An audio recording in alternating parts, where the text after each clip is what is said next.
Hello friends, मेरा नाम निशंक है और फिल्मी गुफ्तगू में आपका स्वागत है। फिल्मी गुफ्तगू पे आपको मिलेंगे फिल्मों से जुड़ी बातें, फिल्म रिव्यूज, एनालिसिस, फिल्मी किस्से और भी बहुत कुछ। आज हम आपके लिए लेकर आए हैं एक किस्सा कि कैसे हिंदी फिल्मों के मशहूर विलन डैनी को उनकी पहली हिट फिल्म मिली, जो रोल पहले अमिताभ बच्चन और फिर शत्रुघ्न सिन्हा के हिस्से में जाने वाला था। चलिए जाने इसके पीछे की कहानी। जब भी हिंदी फिल्मों में बड़े विलन्स की बात होती है तो उसमें डैनी का नाम जरूर लिया जाता है। 70 और 80 के दशक में डैनी कई सारे फिल्मों में नजर आए और अपने 4 दशक से ज़्यादा लंबे करियर में वो करीब 190 फिल्मों में काम कर चुके हैं।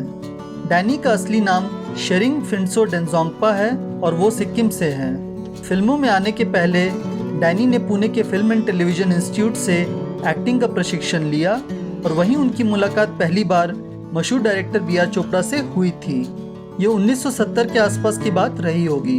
बी आर चोपड़ा ने वहां डैनी की एक्टिंग की झलक देखी थी और उनसे कहा था कि डैनी जब भी मुंबई आए तो उनसे मिलें और वो उन्हें फिल्मों में कोई ना कोई काम जरूर देंगे। बी आर चोपड़ा का तब फिल्म इंडस्ट्री में बहुत बड़ा नाम था, क्योंकि वो कई बड़ी फिल्में प्रोड्यूस और डायरेक्ट कर चुके थे, जैसे नया दौर, धूल का फूल, कानून, गुमराह, वक्त और हमराज।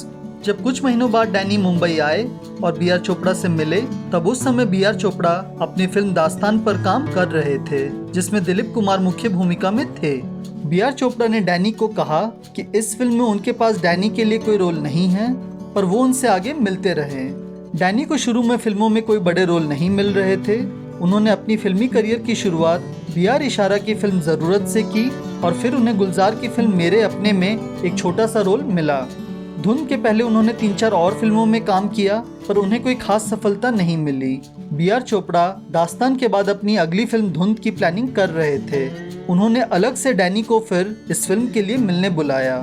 वहां डैनी को फिल्म की स्क्रिप्ट सुनाई गई और बी आर चोपड़ा ने उनसे कहा कि वो उन्हें फिल्म में एक पुलिस इंस्पेक्टर का रोल दे सकते हैं। दरअसल उस फिल्म की शूटिंग पहाड़ों में होनी थी और बी आर चोपड़ा चाह रहे थे कि फिल्म में कुछ कैरेक्टर्स पहाड़ी दिखें और इसलिए वो डैनी को ये रोल देना चाह रहे थे। पर शायद डैनी उस समय अपनी ही धुन में थे और एक न्यू कमर होते हुए उन्होंने बी आर चोपड़ा जैसे बड़े डायरेक्टर को कहा कि उनको वो इंस्पेक्टर वाला रोल नहीं पसंद आया, पर उसी फिल्म में जो हीरोइन के हस्बैंड वाला रोल है उन्हें वो रोल चाहिए। बी आर चोपड़ा ने उन्हें समझाया भी कि वो इंस्पेक्टर वाला रोल हस्बैंड वाले रोल से काफी लंबा है और पूरी फिल्म में नजर आता है। वहीं जो हस्बैंड वाला रोल है उसकी एंट्री इंटरवल के बाद होती है और वो रोल ज्यादा बड़ा नहीं है। पर तब भी डैनी नहीं माने और उन्होंने जिद की उन्हें वही वाला रोल चाहिए। इस पर बी आर चोपड़ा ने डैनी से कहा कि उनको वो रोल नहीं मिल सकता है, क्योंकि उस रोल के लिए वो पहले से ही अमिताभ बच्चन को साइन कर चुके हैं। ये सुनकर डैनी बड़े निराश हुए और उन्होंने साफ मना कर दिया कि वो करेंगे तो हस्बैंड वाला ही रोल करेंगे। बी आर चोपड़ा भी सुनकर ये हैरान थे कि कैसे एक स्ट्रगलर, एक न्यूकमर उनके सामने ऐसी जिद लेकर बैठा है और अच्छे खासे एक रोल के लिए मना कर रहा है। उन्होंने डैनी को बोला कि वो इस बारे में उन्हें सोचकर कुछ दिन बाद बताएं। इसी बीच डैनी की किस्मत ने कुछ करवट ली और फिल्म आनंद रिलीज हुई और उसमें अमिताभ बच्चन के काम की काफी सराहना की गई। इसके बाद अमिताभ बच्चन नेगेटिव रोल नहीं करना चाह रहे थे और उन्होंने बी आर चोपड़ा की फिल्म छोड़ दी।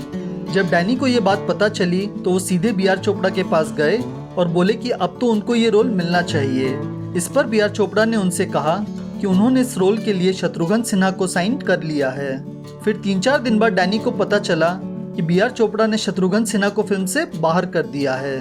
दरअसल शत्रुघ्न सिन्हा की आदत थी कि वो वक्त के पाबंद नहीं थे और जब बी आर चोपड़ा ने एक सिटिंग रखी हुई थी तो शत्रुघ्न सिन्हा उसमें काफी देर से पहुंचे और बी आर चोपड़ा को ये बात बिल्कुल पसंद नहीं आई। डैनी के फिल्म इंस्टीट्यूट के ही एक दोस्त उन दिनों बी आर चोपड़ा की फिल्म यूनिट में एक असिस्टेंट थे और इसलिए डैनी को वहां से ऐसी खबर मिलते रहती थी। डैनी फिर से बी आर चोपड़ा के पास गए और बोले कि अब तो वो उन्हें ये रोल दे दें, पर बी आर चोपड़ा तब भी राजी नहीं हुए। डैनी उस समय मुश्किल से 21-22 साल के रहे होंगे और डैनी जो रोल चाह रहे थे उसके लिए एक मैच्योर्ड, शादीशुदा लुक वाले आदमी की जरूरत थी। साथ ही ये रोल एक अपाहिज व्यक्ति का था जो पूरे फिल्म में सिर्फ व्हील चेयर पर नजर आता है। डैनी को अपने पर पूरा यकीन था कि वो ये रोल कर सकते हैं और उन्होंने बी आर चोपड़ा से कहा कि वो उनका एक स्क्रीन टेस्ट लेकर देखें। आखिरकार डैनी से परेशान होकर बी आर चोपड़ा किसी तरह स्क्रीन टेस्ट लेने के लिए तैयार हुए और डैनी का रोल के हिसाब से मेकअप किया गया। स्क्रीन टेस्ट के बाद ही बी आर चोपड़ा को भरोसा हुआ कि डैनी को वो इस रोल के लिए ले सकते हैं। फिर जब धुंध 1973 में रिलीज हुई तो अच्छी चली और डैनी के रोल की काफ़ी तारीफ हुई।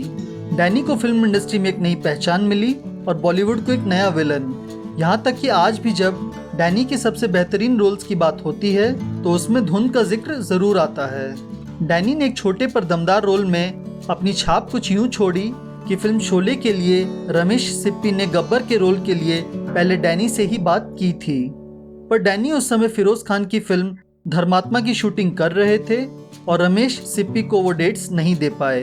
तो इस तरह जो रोल अमिताभ बच्चन और फिर शत्रुघ्न सिन्हा के हिस्से में जाना था वो रोल डैनी को मिला, जो उनके करियर के लिए एक मील का पत्थर साबित हुआ। जैसा हम कहते हैं दाने दाने पर लिखा है खाने वाले का नाम, फिल्म धुंध का ये रोल भी डैनी के लिए ही बना हुआ था। तो आज के लिए बस इतना ही। हम इसी तरह कुछ खास किस्से आपके लिए लाते रहेंगे। वीडियो पसंद आई हो तो इसे लाइक करें और फिल्मी गुफ्तगू से जुड़े रहने के लिए आप चैनल को सब्सक्राइब करें। आपके लाइक और सब्सक्राइब से ही हमें ऐसे और वीडियोस लाने का मोटिवेशन मिलता रहेगा। आप फिल्मी गुफ्तगू को फेसबुक, ट्विटर और इंस्टाग्राम पर भी फॉलो कर सकते हैं। इसका लिंक नीचे डिस्क्रिप्शन में दिया गया है। वीडियो को अंत तक देखने के लिए शुक्रिया। जल्दी आपसे मिलते एक नए वीडियो के साथ। धन्यवाद।